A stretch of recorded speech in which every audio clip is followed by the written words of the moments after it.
Welcome to the Comicsbound podcast. I am Stephanie Cooke, and I am joined by Lan Pitts. What up?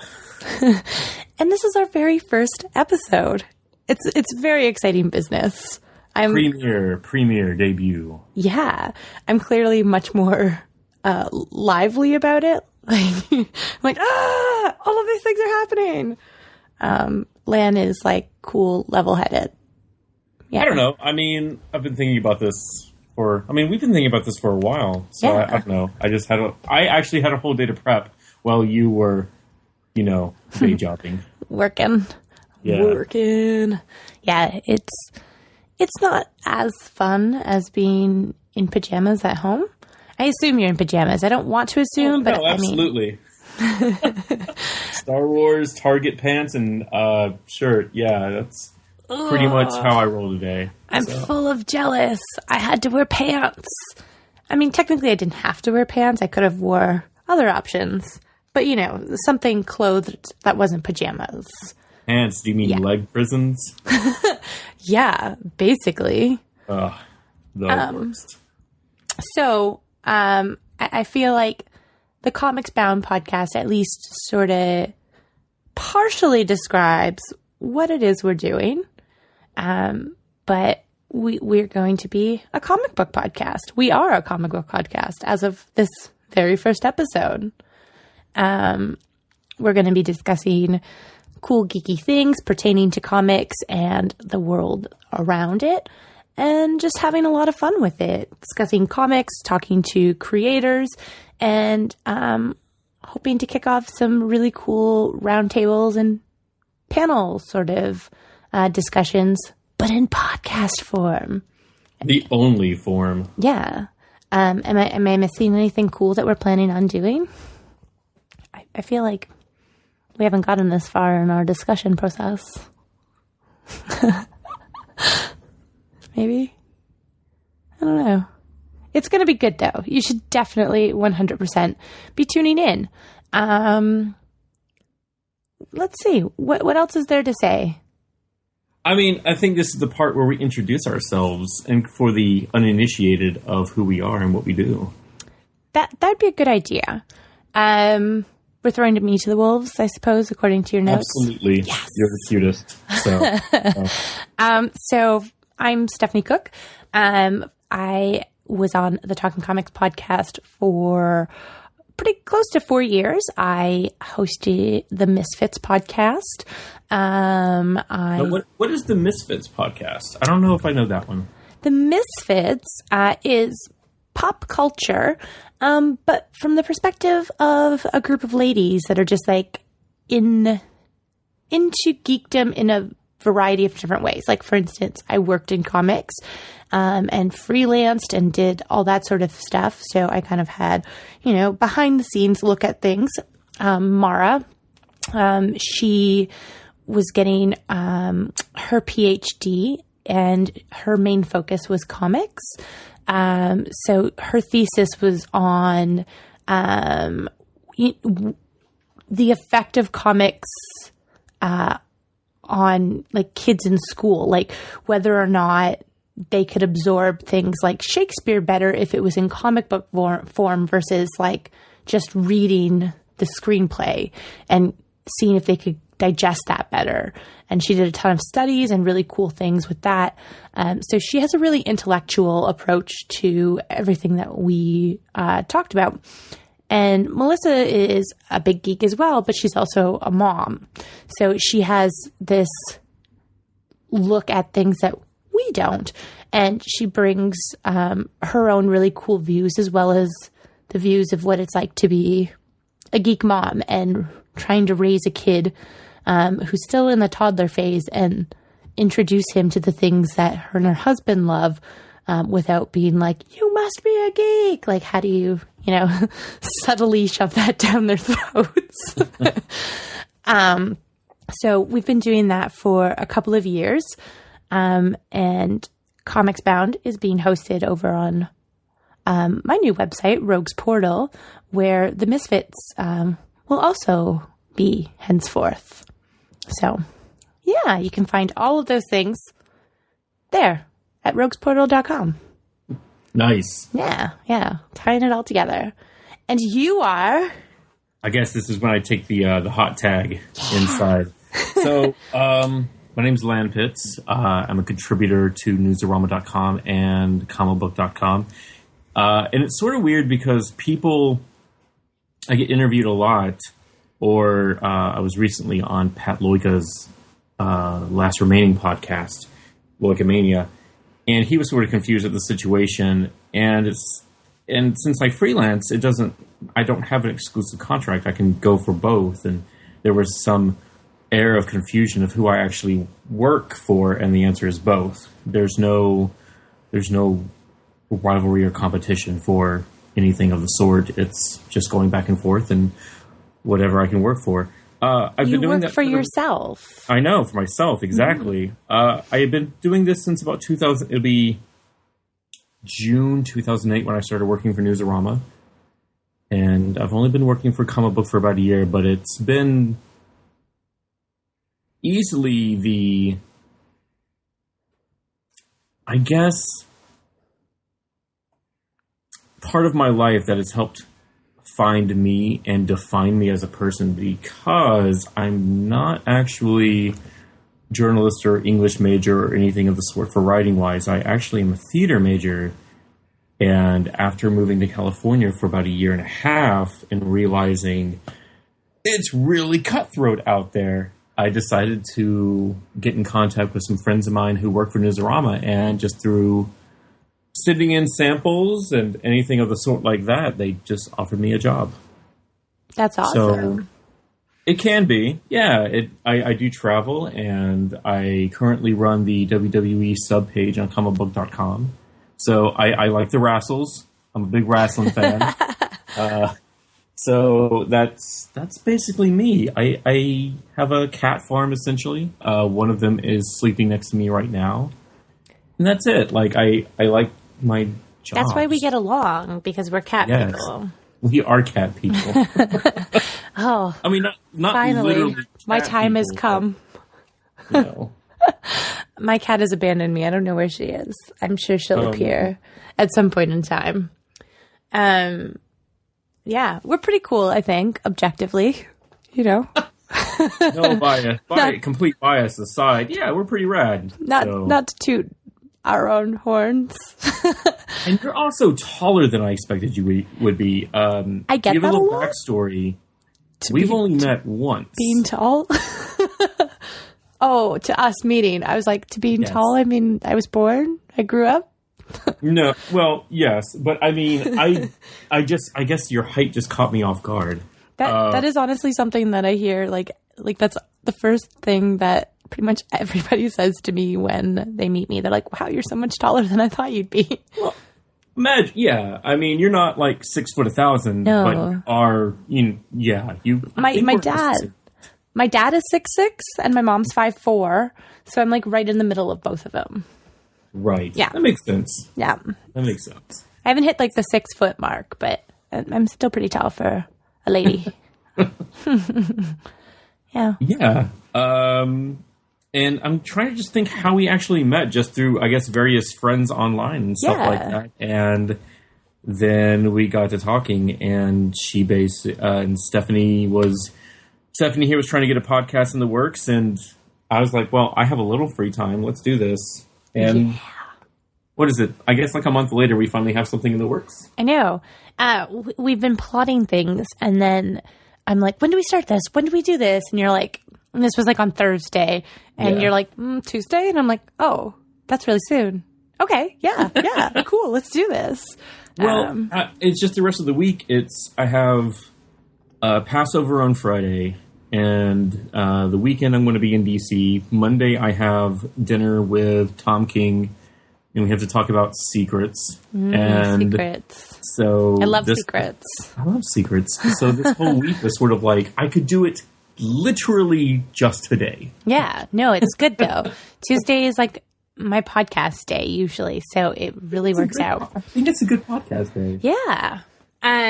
But yeah, I mean, there's lots to go over. You know, it was a good week to launch our show.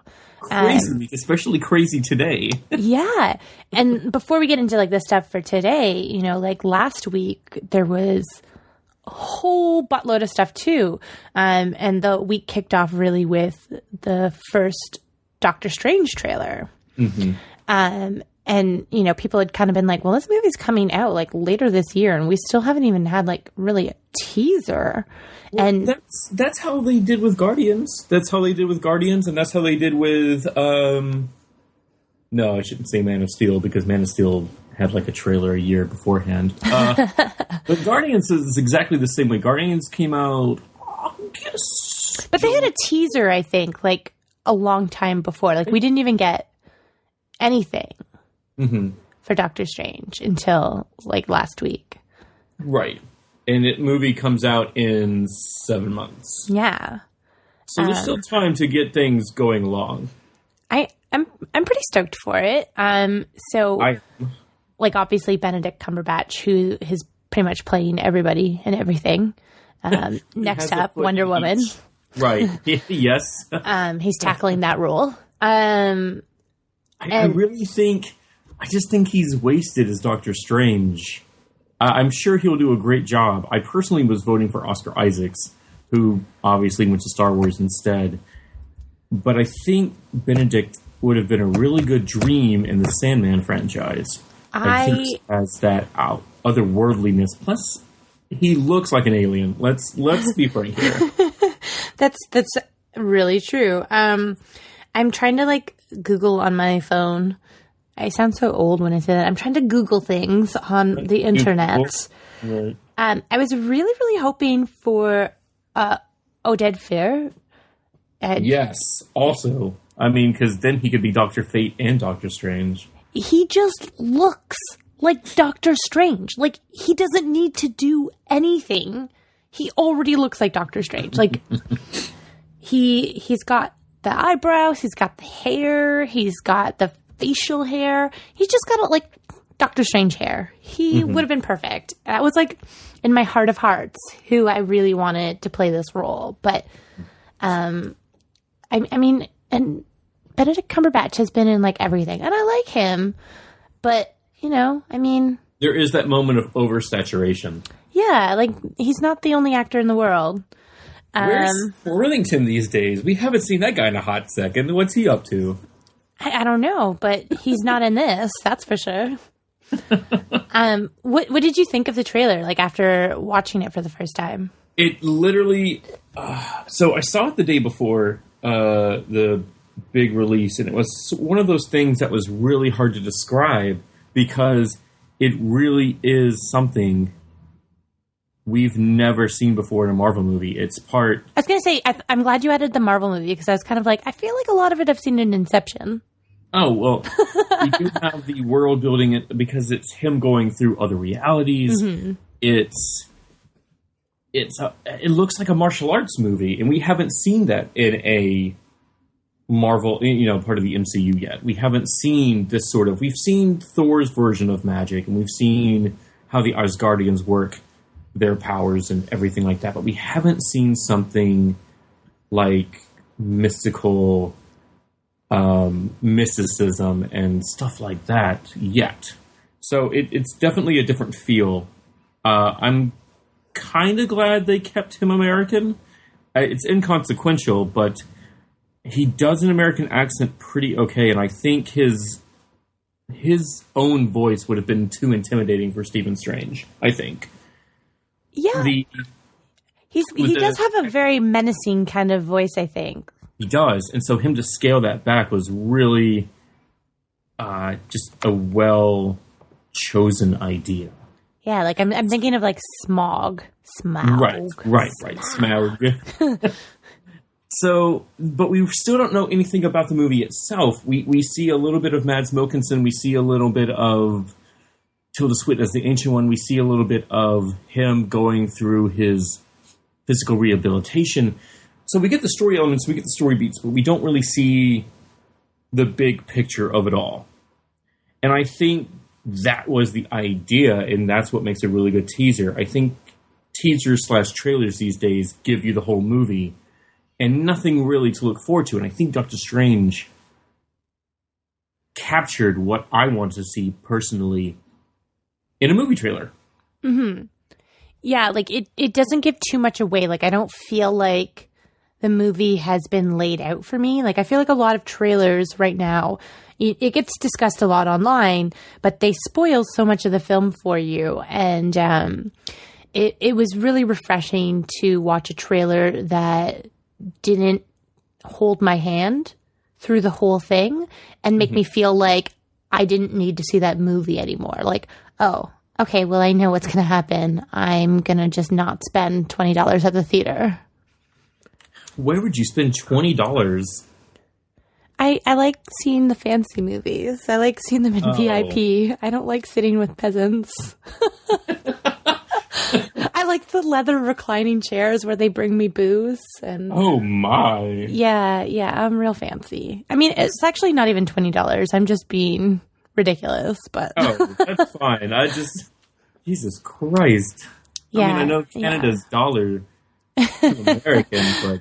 Yeah, it's not that bad, but, you know, in theory, you gotta get some popcorn and stuff too. So, like, I mean, see, that's why you sneak in snacks. That's the American way. I do sneak in snacks, but you still need theater popcorn. Like, you bring in like some M&Ms and you sneak in your pop and stuff, and that's great. But theater popcorn is theater popcorn. You just can't replicate that, like, disgusting deliciousness. You just can't. So, theater snacks ethics aside, what did you think of it? I really liked it. I had, some mixed feelings about it overall that were brought up by that I kind of noticed from my friends and, the people pointing out some of the diversity issues and the, mysticism being addressed is very heavily steeped in Orientalism, right? And you have an overwhelmingly white cast. Tilda Swinton is playing a Tibetan monk. It's cool that they've cast a female to play a male role, but you've cast a white woman to play that role. And I think it's cool still. Like, I like Tilda Swinton a lot. I like Benedict Cumberbatch, again, despite the, too much of a good thing. But I'm torn because I really want to just enjoy the movie, but the whole diversity thing is just really starting to weigh on me, like between this and Iron Fist and all the other stuff that kind of happened last week as well. The news with Ghost in the Shell and Scarlett Johansson playing, Right. And as I said earlier, I don't think that movie is going to get made. I think the studio is going to pressure down and realize that we're going to put how many hundreds of millions of dollars into this, and it already has a backlash, and such a big backlash. I just don't think it's going to get made. The Dragon Ball movie got made, and we all remember how that ended. No, I never saw it because because you didn't want to suffer. No, I'm not a big Dragon Ball Z fan, but from what I understand is that those characters are aliens, right, and not essentially Japanese. I could be completely ignorant on this, and people can call me out all they want. Like I said, I'm not a huge Dragon Ball Z fan. I can name 3 characters. So that is just from what I was understanding of it is, like, they're not Japanese by nationality. They're actually aliens. So does it matter? I don't know. I mean, I feel like it does, but I mean, I can see that point as well. I'm not defending it either way. That's how I always came across it. Okay. It's sort of like Tilda Swinton playing the Ancient One. The Ancient One it's more of a title. But yeah, he was originally a Tibetan monk who eventually is killed, and Stephen takes his place. So we'll see how exactly all this plays out, because I'm really curious to see how Baron Mordo is in this. From what I understand... And that's being played by Chiwetel Ejiofor, right? Cool. You can say his name better than I ever could. This is weird because I botch everybody's name, but like for some reason that name I can say. Like I can botch the most basic of names, but Chiwetel Ejiofor is there. Props. Mad round of applause. Yes. Points. So, yes, he's played by Baron Mordo, who was the Ancient One's first apprentice, who was originally played by, almost looked Asian in the comics, but it's never really quite clear. Another Asian man who's no longer Asian or white or whatever he is in the comics. I'm trying to remember exactly because it's really unclear, especially how different artists portray him. So you have a whole bunch of race bending and gender bending in this movie, and I still want to say one of the most diverse castings outside of Guardians of the Galaxy for characters. And I want to like it. Like that's the thing. It looks good. Right. This is the movie. Like, as a huge Doctor Strange fan, I really want to see how deep they go. Do they bring in, like, Clea? Do they bring in Nightmare? Do they bring in any of that? Who's Rachel McAdams playing in this again? Because you briefly see her. Sure. Oh, okay. Because you briefly see her in the trailer, but you do, and I think she's Night Nurse. Now, everyone was thinking that Rosario Dawson was Night Nurse in Daredevil, and no, she's Claire Temple. She's Temple, which is a completely different character. Night Nurse is somebody completely different, and I want to say it's not confirmed, but I remember working on a piece or article about, like, that's who it possibly could be, and I was looking up the evidence of... because, like, the obvious thing for, like, people who don't know much about Doctor Strange other than the base characters would obviously assume it's Clea, right? Well, no, because Clea is an interdimensional being. She's something completely else. She's not even human. She's, what is her race called? The Order? I'm trying to remember how it's... maybe she's just blending in. I mean, that is a possibility. I'm looking at people as well. I don't know. I'm just, I haven't gone to the IMDb page to go, like, creep and go into the forum. Actually, you know what? Never go into the IMDb forums. She's Faltine. Oh, who's that? Who dat? The daughter of Umar. That's what I was thinking. So, yes. So it was announced. No, that's just Clea's information. Oh, okay. I thought you were saying that Rachel McAdams was. I was trying to remember what her race was called. No, she's a Faltine. That's right. So. Gotcha. She's kind of like just a being of energy. Well, I'm pretty stoked about the trailer. Overall, kind of, wrapping that shenanigans. Mm-hmm. The special effects look real cool. The astral projection looks really great. Oh, like where Tilda Swinton, like, hits him and is like, he goes, like, out of his body? Yep, that is called astral projection. Yeah. Yeah. That's my sound effect for it. You're welcome. No, it's pretty apt. Cool. It's a pretty apt sound effect.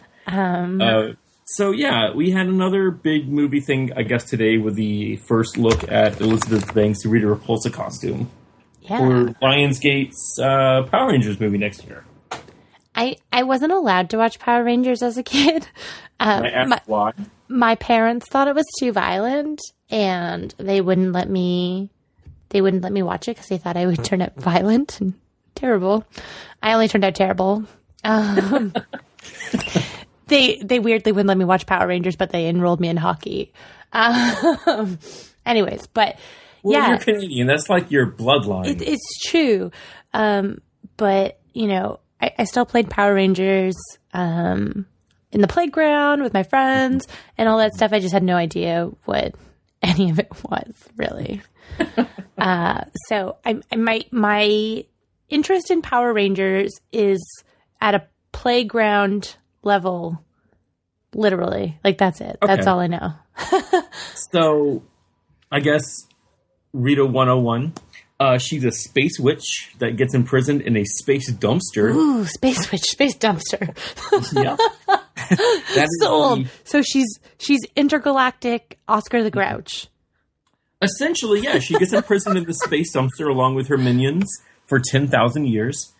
And she's freed by astronauts who go on the moon and just happen to find it there. Really weird. Naturally, but this is... Naturally. Right. Naturally. To the space dumpsters of the moon. Yeah. Okay. Well, I mean, I think eventually all of our trash is just going to be launched into space. Yeah. And Rita also.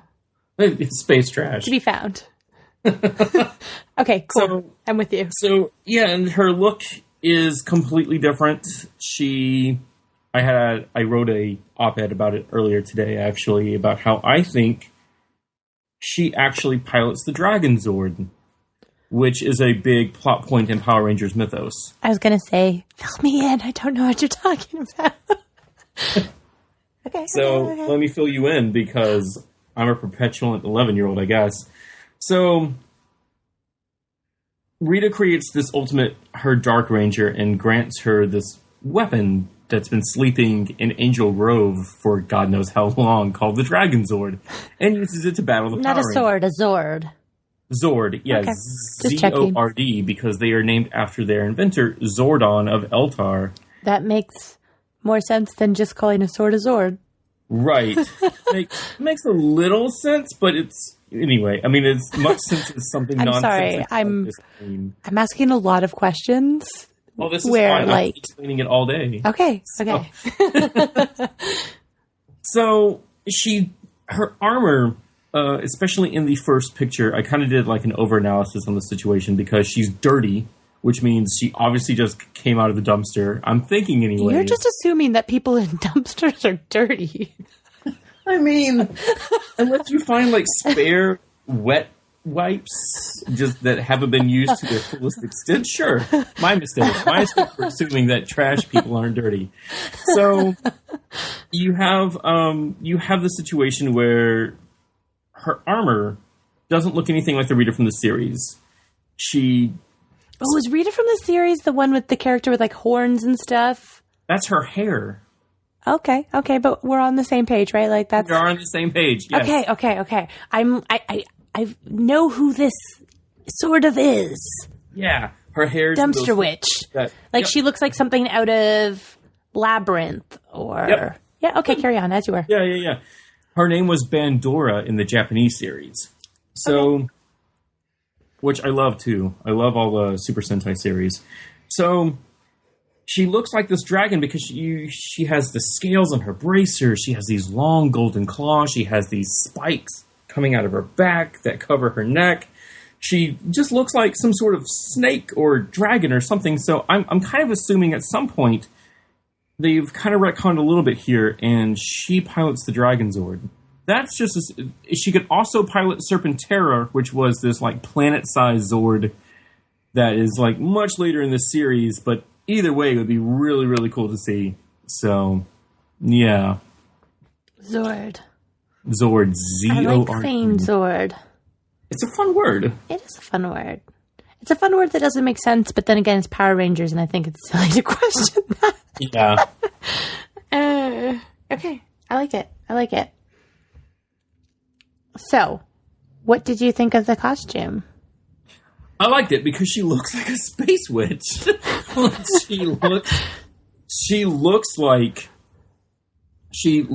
I mean, even to the details of like her makeup, where she has like her raised eye sockets.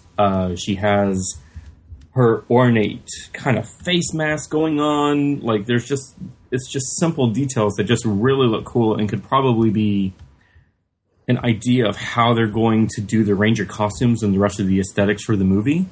So I liked it. I mean, she looks like she's eaten babies. And that's a very important element to have, like, the look. As a switch. Yeah, okay. I like the way you think. Yeah. I think. Okay. Cool. I have no thoughts on this other than now that I have context for who this is from the cartoon. This is very drastically different. Meanwhile, that was never a cartoon. You know what I mean. I know. Shh. Words are real hard. Is it too early to give you shit? I'm sorry. Words are real hard, and I had a day job stuff all day. I had to talk on a phone to people. Okay. So you have a lot of general Power Rangers thoughts. So I'm not going to encourage you to go on about them for, too much longer. I will do some like Power Ranger research so that we can have Power Ranger discussions. Yes. Yeah. For this, I will do this. For you, I will do this thing. Wonderful. Yeah. But there's even more cool stuff that happened in the last couple of days. I'm pretty sure, supposing my editing skills, air quotes, there's air quotes happening. This will go up tomorrow or today, Wednesday. And so today, on Tuesday, the Eisner nominations were released, right? Yes. Yeah. This is like a really cool list. This is like, I was really happy with this list. Mm-hmm. Lots of cool books got nominated. And a record nomination for women. I think something like 61 women, or there were 61 nominations for women, which is like, whoa, yay. Yeah, it's pretty big deal. Yeah. And I mean, like most of the categories are pretty well divided up. Like, there's at least half of the creative teams, for instance, like for best new series are women. Like, I think pretty much almost exactly half, which is awesome. But I mean, that's not just the reason why these nominations are cool. Like, a lot of really good books got recognized, and books that I think in previous years may have gone unnoticed. They're doing a really good job of, picking up on some of the smaller publishers and what they're doing and giving them the recognition that they deserve. I'm really stoked about this. This makes me like excited, like sort of Power Rangers level excited, but like not quite, but like kinda. Was there anything that you were stoked to see on this list?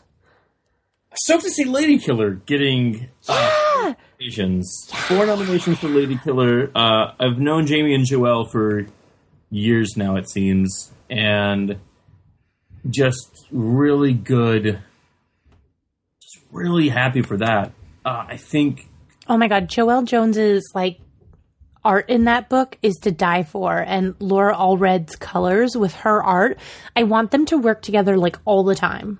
Would you say it's killer? I would, Lan. Oh boy. Can we just do puns? Can we make this absolutely. It's a Punderful Life? Like, yeah, let's do it.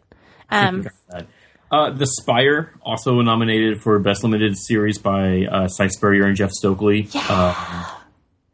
Unbeatable Squirrel Girl for Best New Series. I mean, I'm trying to incorporate like a lot of the stuff that I actually read. But that's exciting. And Ryan North is from the North. He's one of the Toronto Wildlings north of the Wall. Oh, he's one of you? Yeah. Oh, nice. Yeah, so this is exciting to me. I'm like, my people. I do think it's not weird. I don't want to say it's weird, but it is hard to not notice that DC is largely absent for the most part.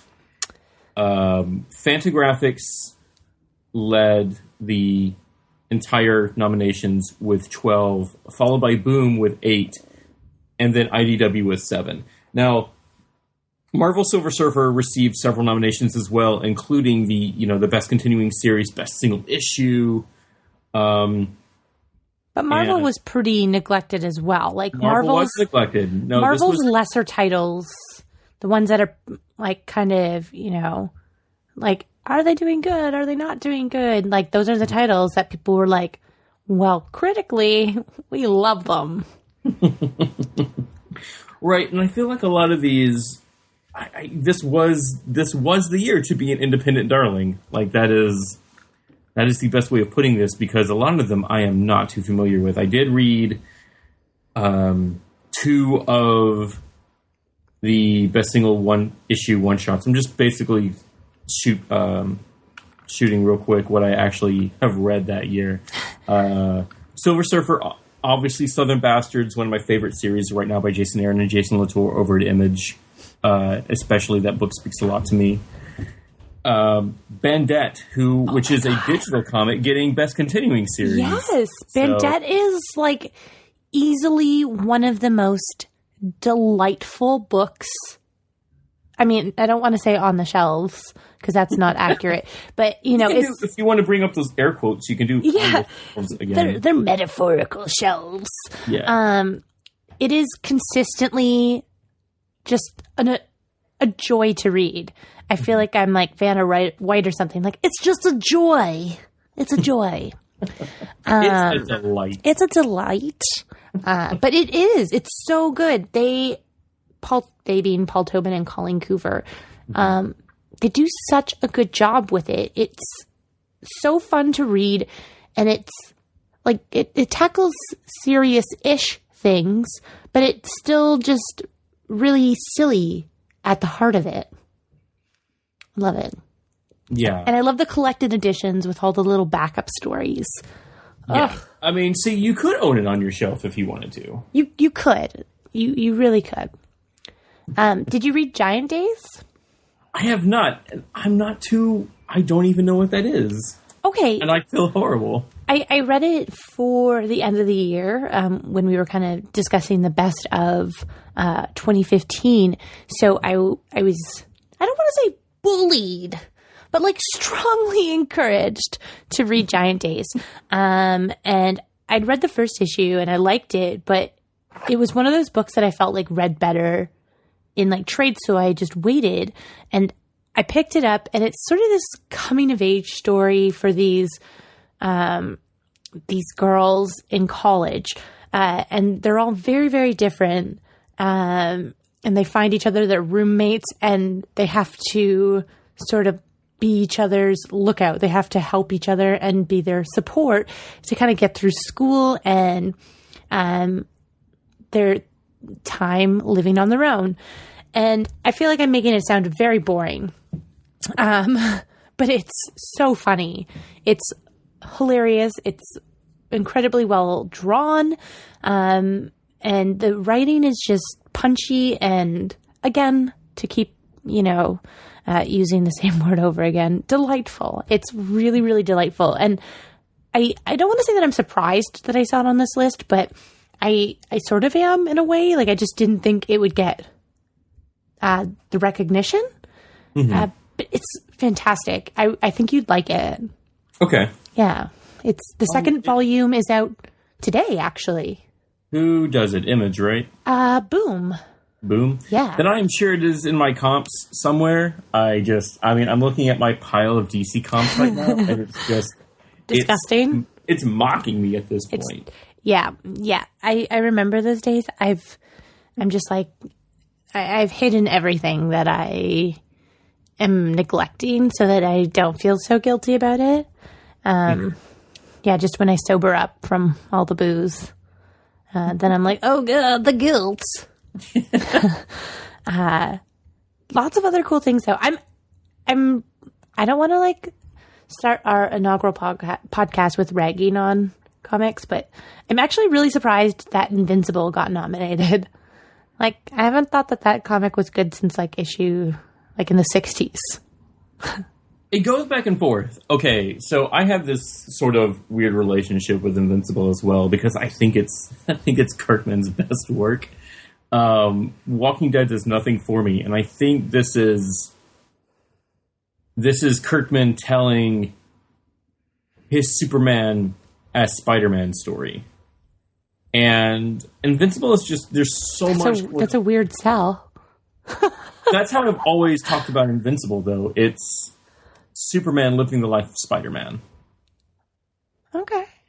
And I feel like it goes back and forth. I mean, he you had Invincible go away for a while, and what was his name? Bulletproof taking over the mantle like years ago, but that was short-lived, and then he came back, and then you had Kid Invincible for a little while who donned his other costume. It goes back and forth, and especially the whole Adam Eve getting pregnant and that whole storyline there. But Mark still remains a very interesting character, and I feel like I'm overdue for a proper catch-up. But yeah, you're right. It is one of those things that I feel should be looked at more on the occasion instead of ignored. I mean, it's not... I don't know. Like I said, Walking Dead does nothing for me, and I feel like all of Kirkman's heart to his stories are contained inside Invincible. Yeah, I don't know. I want to love it. I just felt like the plot lines were recycled. Like, it was like the same thing over and over again, and the person that it's like, oh, let's interchange this person for this person, and they can get beat up to near death, and that's the plot for this arc, and like nothing really happens. It's like, you're having a fight with your boss. Now you're a freelance superhero. Now you're working for the government. Now you're a freelance superhero. Now you're in space. Now you're a freelance superhero. I mean, Peter Parker's done something similar. I mean, sure. there was that whole back and forth year where basically Peter Parker could just never grow up. He's going to be a freelance photojournalist until he dies. Part of the problem, I think, for me, though, is, and with Invincible specifically, was it fell into the category of something I read in a huge chunk. Like, I read, 50, 60 issues, in the span of a few weeks. So those stories may have differed to me, had I read them as they came out, but I read them in a chunk so you could see those similarities. Okay. Do you know what I mean? I think that may have been something. He's done the same thing 4 times now. It seems really odd. Yeah. So I think maybe that was part of the problem. Kind of actually, as I talk about this, I'm like, this could have been prevented if I had spaced these out a bit. But I don't know. It's not that it's bad writing. It's just it's just recycled to me. Mm-hmm. But yeah, I mean, is not to continue ragging on poor Invincible. I mean, I'm really excited that Fresh Romance got nominated. Obviously, shout out to Janelle. Yeah, Rosie Press. All her crew. Which also the physical copy of Fresh Romance comes out this month. Okay. Yeah. That I need to pick up, I think. I think it's next week, I think.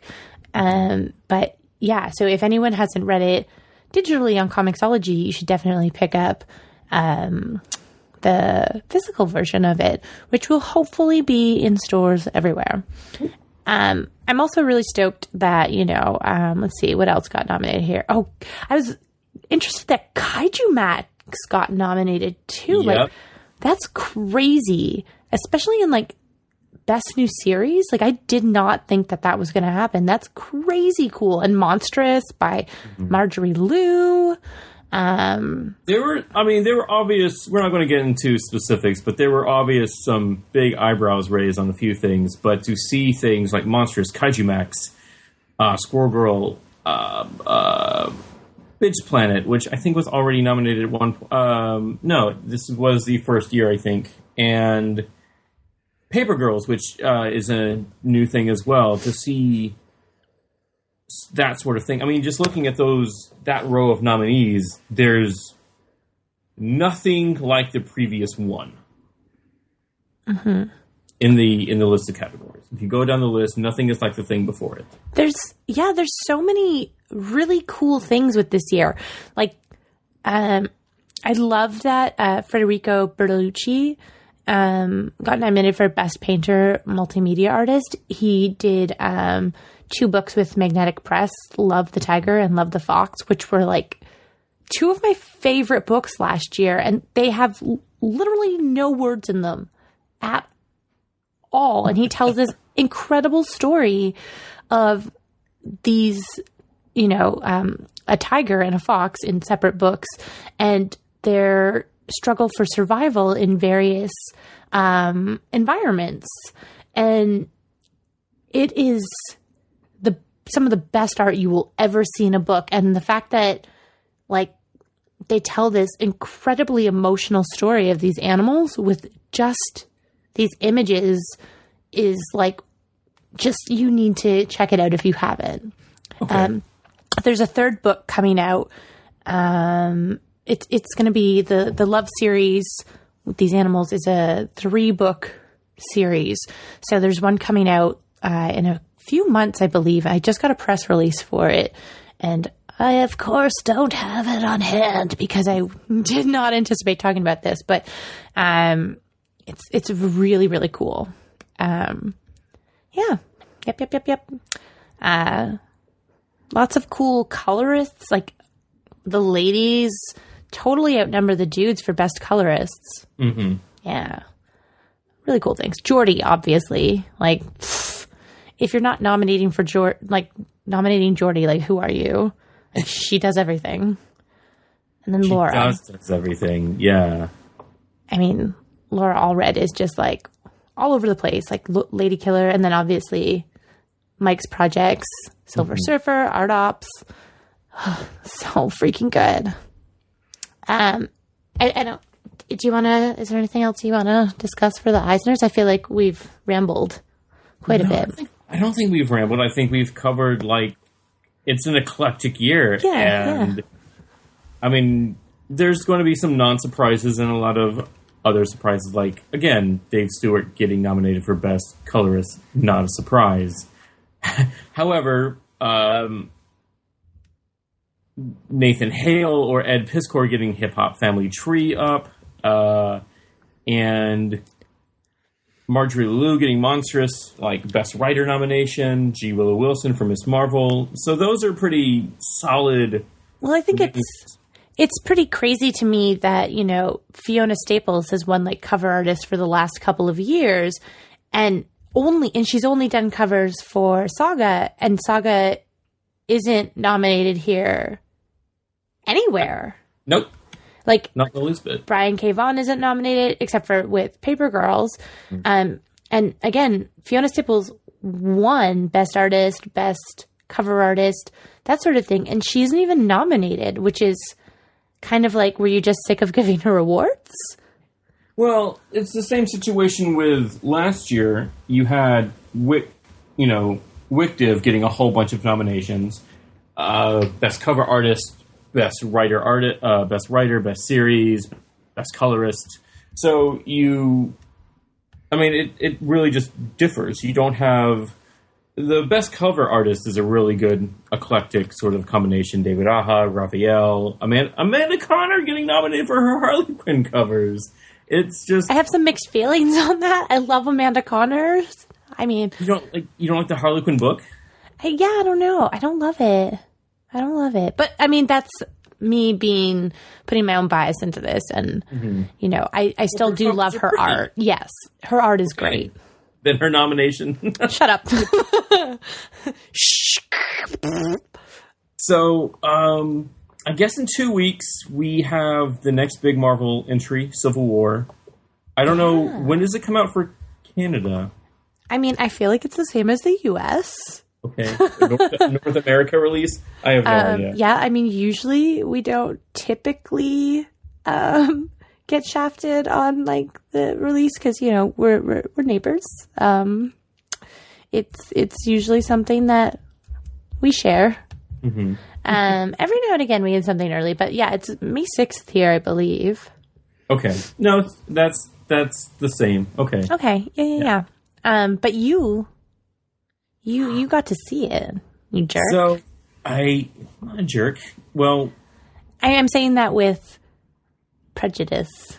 Oh, well, I mean, all right, that's the case. Yeah, I'm a complete jerk. Yes, we had a fan screening in DC I was able to go to.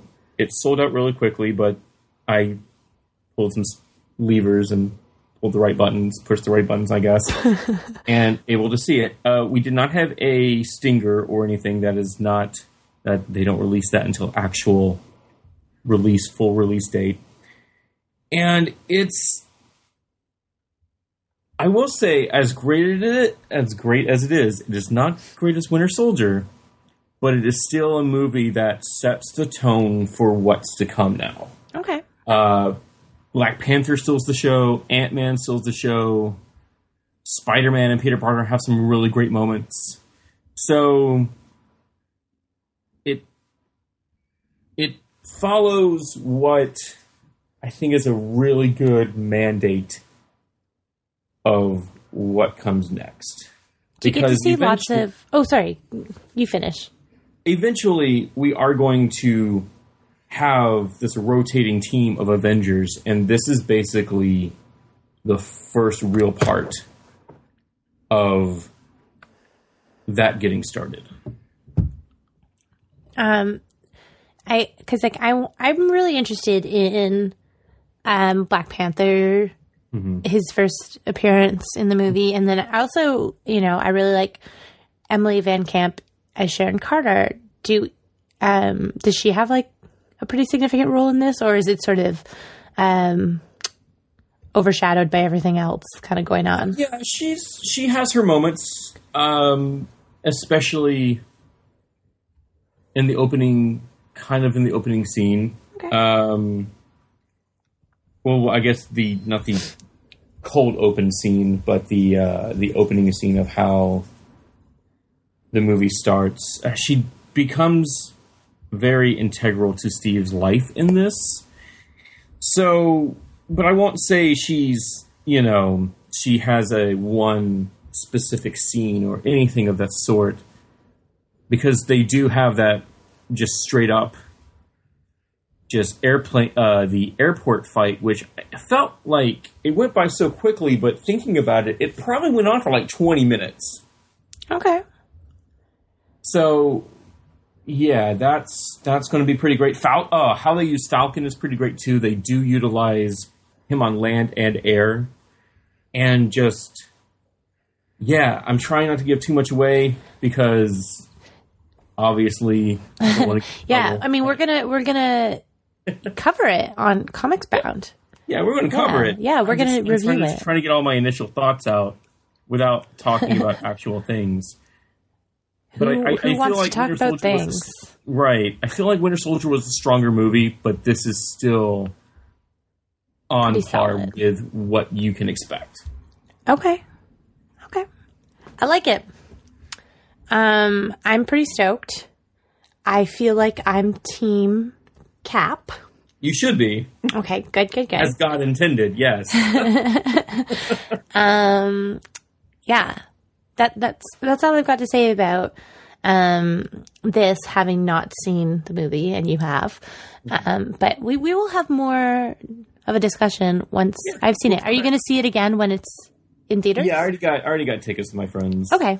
Okay. So we will make sure to discuss it ASAP post May 6th. Yes, obviously. I think that pretty much covers our hot topics. That was like a lot of hot topics there, though. Not to be confused with, hot topic. I don't think anyone's confusing that. Shut up. I bought a really cool, actually, they have the bombshells, the DC bombshell line. Like they have like the full cosplay outfits. I bought the Batwoman hat the other day.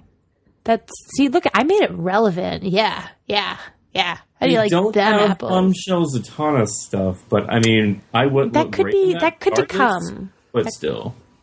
I mean, they have really cool Batwoman stuff, and the Wonder Woman pinup outfit, which was really cool. So, I mean, I'm at least half happy. Yeah. Okay. Yeah. I don't know what that means. Half happy? Okay. You're getting there. Yeah. But you know, this is supposed to be a comic book show, and we covered comic book news, and comic book related things, but we haven't talked about any comics yet, really, aside from like the Eisner stuff. I mean, we've been busy people, busy folks, but I think, you know, every now and again we make time for funny books. I know. So, Steph, let me ask you this: what's good? So today, actually, I checked out the preview for a new book coming out from Black Mask Studios, and that's Jade Street Protection Services. So that's written by Katie Rex with art by Fabian Lillet. I'm so sorry if I'm not saying your name right.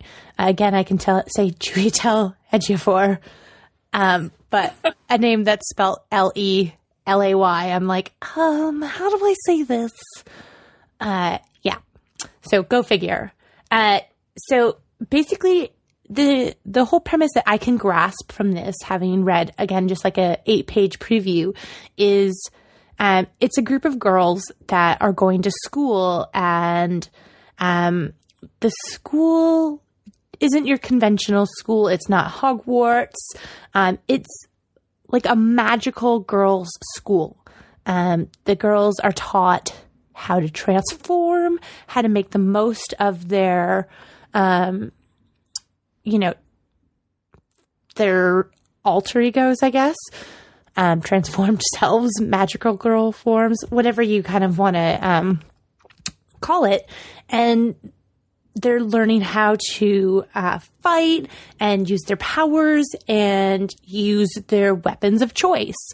Additionally, they're trying to make friends and function and be social like, you know, anyone who goes to school, and they're just trying to find their place in the world as magical girls. So the preview was really cool. I'm really interested to see where the story goes, and to, you know, see what happens, because most of this was just the build up, and they build up and then they're like, and you'll have to read the first issue when it comes out. And I'm like, God damn it. See, that sounds like something I could be into. Yeah. There's a couple magical books out right now, magical girl books, and nothing's peaking. Like, I've read a few issues of Zodiac Star Force, and I just could not get into it, I was just as disappointed as anybody else was, because the art looks great, the premise looks great, and then it just didn't deliver. So, womp womp.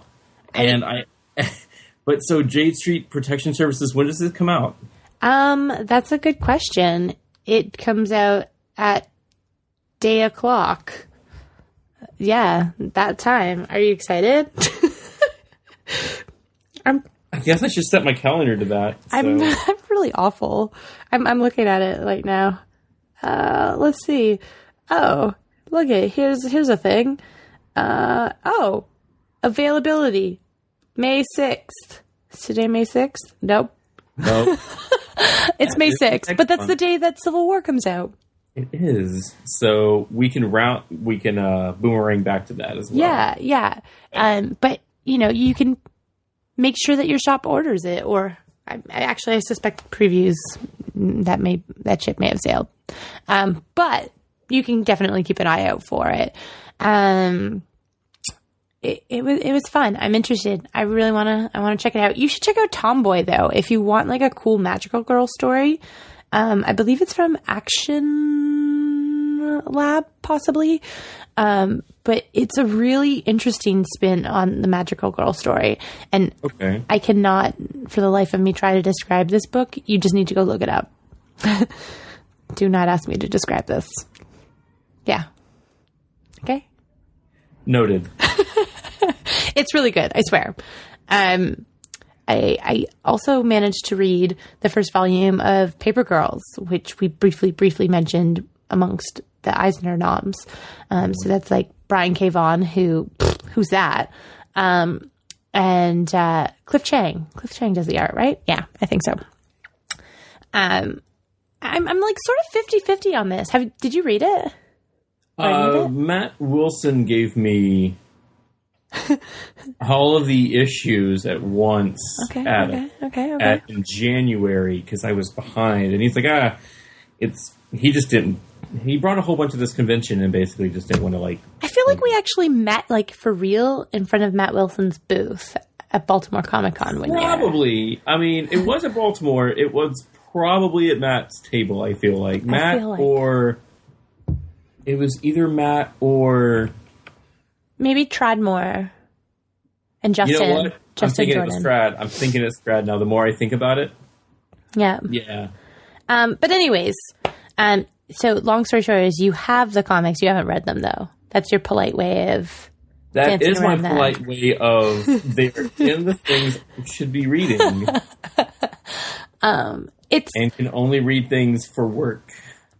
I read the first issue of this, and it leaves you on a really good cliffhanger to like draw you back in. I didn't get drawn back in right away though, because obviously I've now read this in trade. But I don't know how I feel about it. Like it seems like a lot of premise, and they're throwing quite a bit into that first volume to try and draw you in for more. And I don't know, like I can't really describe what's happening. These paper girls get roped into this sort of alternate dimension, or like a hell portal opens, or they're in a different world, or I don't know what's happening. That sounds exhausting. Yeah. And like I like the art and I like the characters enough to kind of follow it and read it through like I did to the end of the first volume.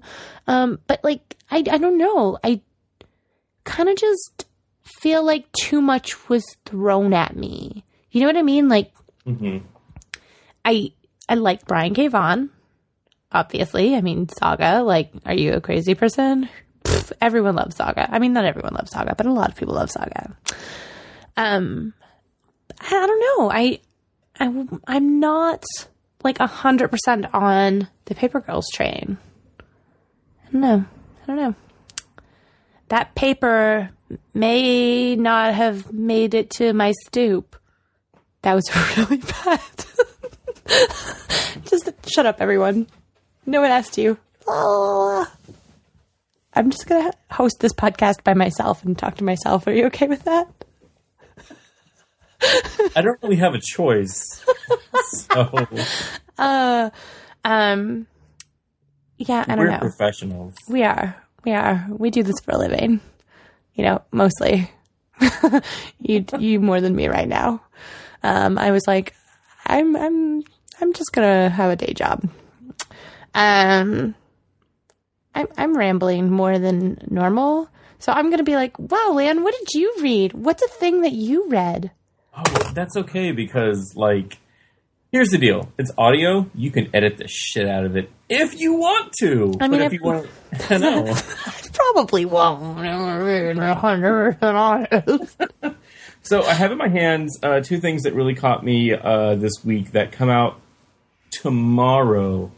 One is Flash 50, which has a slew of talent, written by it's a double-sized issue because they're wrapping up everything for the Rebirth. Thanks. Yep. I was like, it's not newborn. What's it called? Newborn. There we go. Could you imagine if that was their name? DC Newborn. Love it. Better than DC Stillborn. Ooh, goddamn. Wow, that got dark. That's rough. I know. Oh, man. I don't know where that came from. Wow, dead baby jokes on the first episode. That escalated really quickly. So, oh boy. It's a slew of people in it, and it's hard to. There's a lot going on, but it's still just so. It's just so much fun, and there's a lot of people in it, And one of those dudes, it's written by Van Jensen, who is an Atlanta guy, and I like to support my Atlanta people. Yeah, Pinocchio Vampire Hunter. Yeah. So I like. What's up? Also, Joe Eisner, my buddy Joe Eisner, Morning Glory, has a story in here about Wally West, the new Wally West, playing dodgeball, and basically just the trials and tribulations of what it's like being a superpowered teenager. And he writes, he's done Morning Glories for forever, which is ending with 50. So this is his first big DC project, and I'm going to pick up whatever he puts down. So it's just a lot going on, but at the same time, it's an assortment. It doesn't feel like an anthology as it is just a really good Flash story, and of course there's a mild Riddler cameo in it, and I can't say no to that either. So, yeah, just probably my pick of the week for just so much going on for Flash fans, and it's just really fun. The second thing I picked up, well, I didn't pick up, it was sent to me. Marvel sent me Vader Down, the Vader Down trade, which collects Star Wars Vader Down 13 and 14, and Darth Vader's issue 13 and 15. So what it is, it's basically, it starts off with, we kind of see how Anakin Skywalker was a really good pilot. Like, we knew that from the prequels, but we see how Darth Vader has retained that knowledge. And he's out to look for his son, who was just uncovered to be his son. I think Star Wars is one of those big series that covers a lot of ground. And Kieran Gillen is just knocking it out. Jason Aaron knocking it out. And there's really great moments in this whole thing, just dealing with Vader looking for his son. There's an evil 3PO droid named 000, who's like the biggest dick, and it's just really good Star Wars fun that I'm glad I was sent it, because there's just a lot to pick up these days, especially in the Star Wars family. You have the Anakin and Obi-Wan miniseries, you have the Lando miniseries, you had the Star Wars Rebels series, you have the Star Wars title, you have the Vader title. 3PO just got his miniseries, Chewbacca just got his miniseries. So there's a lot that they can explore, but at the same time, it's a lot. So I feel like this collects just a lot of really good story, and I had fun reading it because Darth Vader is probably cinema's greatest villain, if not, I would say most well-known villain outside of like Hannibal Lecter. I would probably say Darth Vader is even more well-known. Well, Darth Vader is also like a pop culture staple. Like, yeah. It's really weird when people say like, "Oh, Star Wars is for nerds." No. Star Wars is a multi-billion-dollar franchise. It is not for nerds. It is Americana. It is part of our cultural zeitgeist. So I really don't understand that mentality. So yeah, it's collected in trade form. If you missed those couple of issues, or just want to read like the whole story in one sitting, it comes out tomorrow, and definitely check it out, because I'm glad I did, and I love how, like, the first scene is him taking out a whole squadron of X-Wings, like, by himself. Him using the Force to make them crash into each other. Him just outmaneuvering them. He's just a really good pilot, and I think anything. So that is how you use the Force. That is how the Force works. Yeah, that is exactly. Okay. I just watched Force Awakens today, actually. So the quippiness is fresh in your mind. The quippiness is fresh in my mind, exactly. Yes, yeah. I hadn't seen it since I saw it in the theater. So I went to Target and was like, you know what? Let's do it. Let's make a commitment here. And it looks great on Blu-ray, and I finally got to see all the, like, I did prep and wrote a whole bunch of work stuff while I was watching the deleted scenes and the behind-the-scenes stuff. So, yeah, it's really, really great, obviously. But, yeah, the Star Wars comics are Marvel's, like, they're just so well put together and so made. You almost feel bad for all the stuff that Dark Horse did. Like, because that's, for the most part, written out of continuity now. And this is just really good stuff. So those are the two things I've actually read today. Or, like, I guess read this week. But Vader Down was actually for work. But Flash was for, I wanted to support Joe and Van and all that fun stuff. But the rest of it, I will get to it eventually. We will be better comic people that read more comics, I swear, in future episodes. I got halfway through Joyride, which was really good, but then I had to... I see tweets about that, because I love Marcus Toe, and anything that he puts his name to, I'm more than likely going to check out, because, you know, it's going to look rad. It is really cool so far. I need to finish the other half of it, but day job lunch got in the way of me finishing the other half of the book. So that'll be on my docket for this evening. The rest of the story to follow on Twitter. I know. But yeah, I think that's pretty much it for this first debut episode, isn't it? Like we don't have much else to talk about tonight. No, and we're coming in on, like, the benchmark time that we were aiming for. Yeah, I'm pretty proud. I feel like everything's going to go smoother. The debut episode for podcasts, you know, without much rehearsal, I think we had, like, 20 minutes prep time. It's true. It's a very good first date. Things are going to get better, and things are more going to, you know. And we had to do introductions. Without our introductions, it would have been, you know, like, right on the mark. Pretty close. Yeah.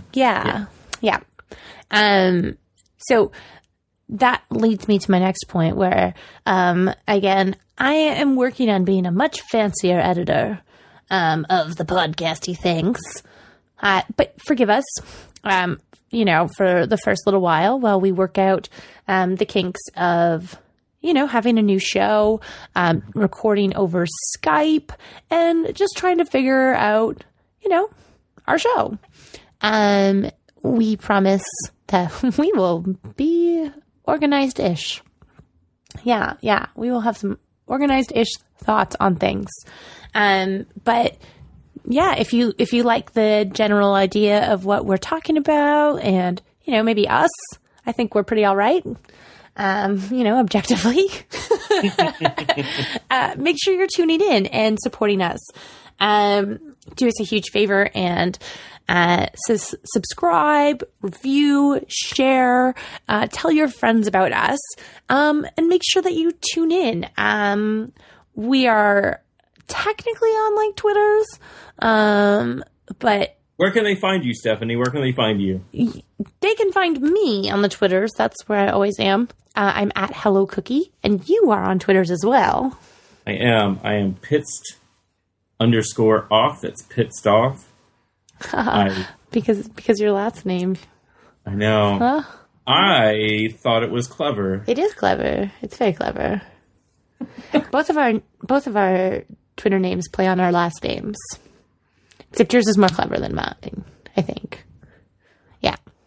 But yeah, you can find all of the podcasts, all of our one podcast, on Rogue's Portal, and in the future, you can just go to comicsbound.com, and that'll redirect you to all of our shows, you know, which is currently just show.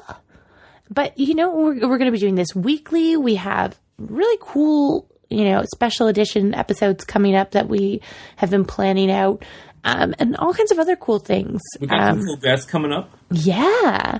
It's going to be a roller coaster of emotions and excitement. I can't do roller coasters. Let's do something else. Okay, it's going to be an awesome Let's thing. do go-karts. I can do go-karts. Okay, I like go-karts. It's going to be a go-kart of emotion. It's like the Fast and the Furious. You know, the franchise just keeps getting better. Yeah. Oh, what's that? Yeah. That's right. I tied in a Fast and the Furious reference. I don't know what I'm talking about anymore. So I'm just going to cut us off. We are done. We are out of here. Signing out. Make sure you tune in next week. And until then, be awesome.